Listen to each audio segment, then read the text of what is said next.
Salam dəyərli izləyicilər. Bu gün mən sizlərə maraqlı və sirli bir mövzunu təqdim edəcəm. İdris Osmanzadənin təqdimatını sizlərlə bölüşürəm.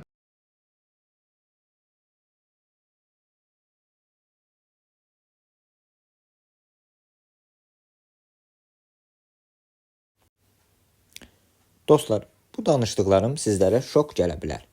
Elə isə ekranlara daha yaxın əyləşin. Ən çox siyasətçilər, parapsixoloqlar daha yaxşı əyləşsin.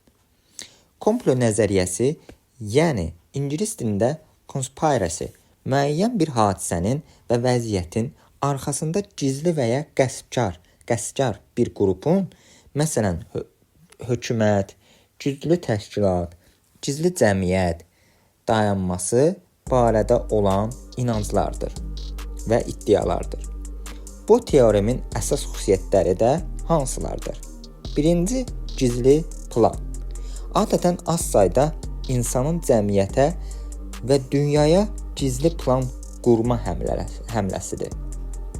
İkinci isə rəsmi versiyaya inamsızlıq, yəni rəsmi və ya elmi açıqlamalara şübhə ilə yanaşmaq.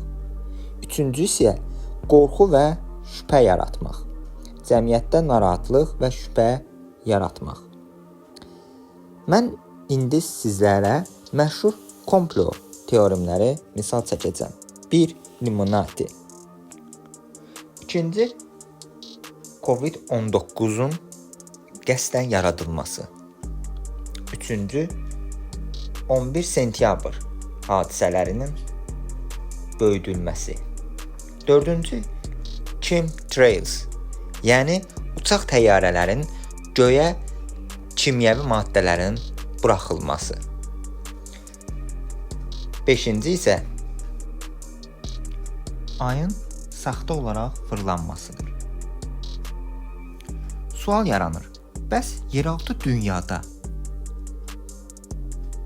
Dark Web komplo teorisinə aiddirmi?